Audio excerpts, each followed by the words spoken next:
If you give a kid a mortar and pestle and a bunch of garlic, it might take them about 20 minutes to do, but they will get it into a paste for you, and they will like it. Hey everyone, this is Kenji López-Alt, and today I'm going to show you why you should be slathering mayo on your meat. Specifically how mayo can help you grill your meats or roast your meats a little bit more evenly, get a little better color on them, and also incorporate flavors in a way that sort of preserves those flavors without burning them. I'm going to demonstrate it with some chimichurri marinated chicken breasts. So we're going to start out making a pretty classic Argentinian sauce made with dried oregano. I've got boiling water. I'm going to get about a half cup of this. We're going to add a big pinch of salt to it. So this water is called the salmuera. It's the salt water, essentially. And this is what we use to rehydrate that dried oregano. So it's almost like making a tea. So we're going to let that sit and rehydrate. That's going to take about 30 minutes. In the meantime, I'm going to make a little paste of garlic and salt. A lot of people think of chimichurri as sort of like a pesto, but with different flavors, A pesto is sort of an emulsified mixture of oil and herbs and garlic made in a mortar and pestle, whereas a chimichurri is typically made with dried herbs and more water and vinegar. So that said, I do like to start the base of my chimichurri, of the wet ingredients of my chimichurri, in a mortar and pestle because I think it pulls out more flavor from the garlic. If you don't want to do this, by the way, you can use that technique of sort of hand chopping a little bit and using the side of your knife to sort of make a paste against your cutting board. If you have a mortar and pestle, it's going to make that job just a little bit easier. So salt to act as an abrasive here. So I'm going to get that garlic into sort of almost paste form. So I'm going to add olive oil. I'm going to add about a tablespoon here first. And I'm going to go in this kind of circular motion to emulsify it. And I'll add a little bit, another tablespoon. I'm going to add this to my hydrating oregano. Okay, and then we're just going to let this mixture chill out maybe another 20 minutes or so. And we will come back and finish off the sauce then, and then I'll show you how to turn it into a marinade for chicken. Okay, so it's been about half an hour. The oregano has rehydrated. I think the recipe actually technically says you should add the fresh herbs in there also during that half-hour rest time. I didn't do that, but I'm going to add it now. Fresh herbs going in, red wine vinegar, black pepper for seasoning, and salt. So this version of a chimichurri is sort of the more, what I would consider sort of the more traditional version. A little more salt. Great on grilled meats, obviously. A little bit less oily than you might sort of see some more modern versions of it. You can always add extra olive oil. Sometimes I like to make it this way and then add like a little bit of a drizzle of olive oil on the top just for some more flavor. Really, it's completely up to you. All right, so at this point now, we're going to set aside some of this as a sauce for our chicken for later, and we're also going to turn some of it into a marinade. Now, what I'm doing is I'm taking mayo here, and to that I'm going to add some of my chimichurri. If you've ever done this thing where you buy like a bottle of like teriyaki sauce, and you try and marinate chicken in it, and then you put it on the grill and it just burns because it's so sugary. If you cut that teriyaki sauce with mayonnaise first, it'll prevent it from burning. It'll get the flavor to sort of distribute nicely and evenly over the chicken. I was quite skeptical of this at first as well. Virtually any meat that I'm going to be adding a marinade to, I will cut it with mayo these days. All right, so I got 4 chicken cutlets here. We're gonna add some of our marinade, our mayonnaise. Get in there with our hands.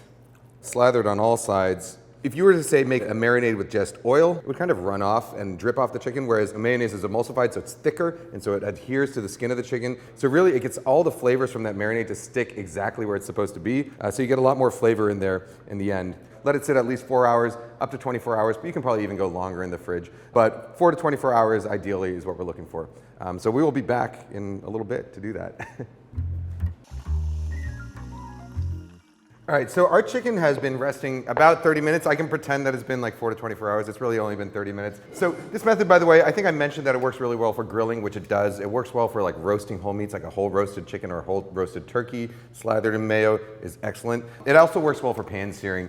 Mayo has a lot of fat in it already, so we don't really need to add any excess oil.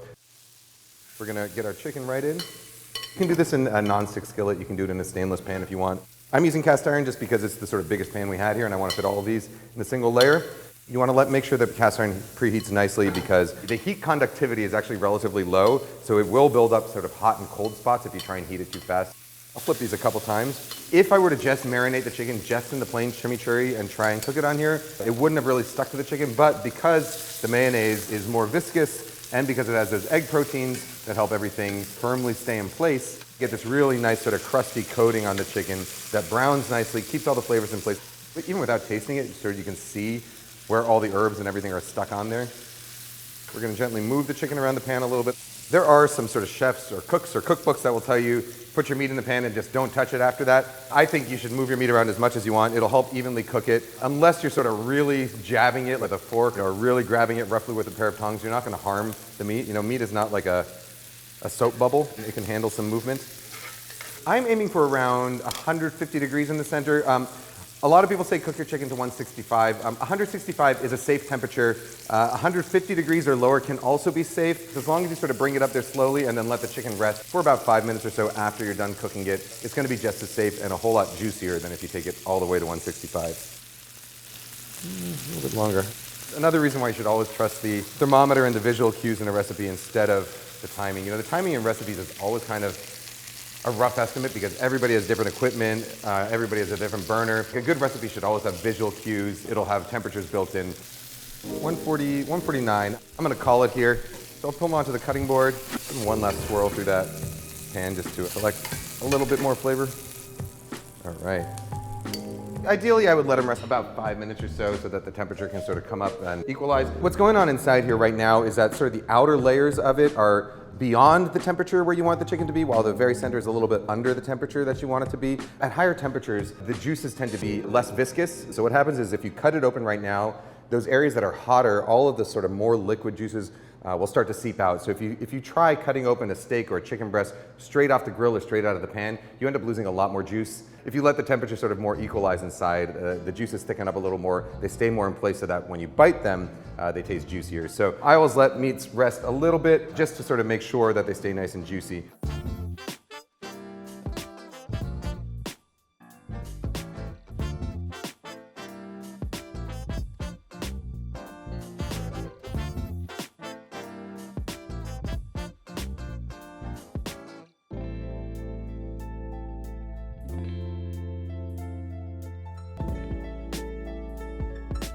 So let's see what we got here though. Add a little bit more of my chimichurri. I enjoy dining alone, by the way. So.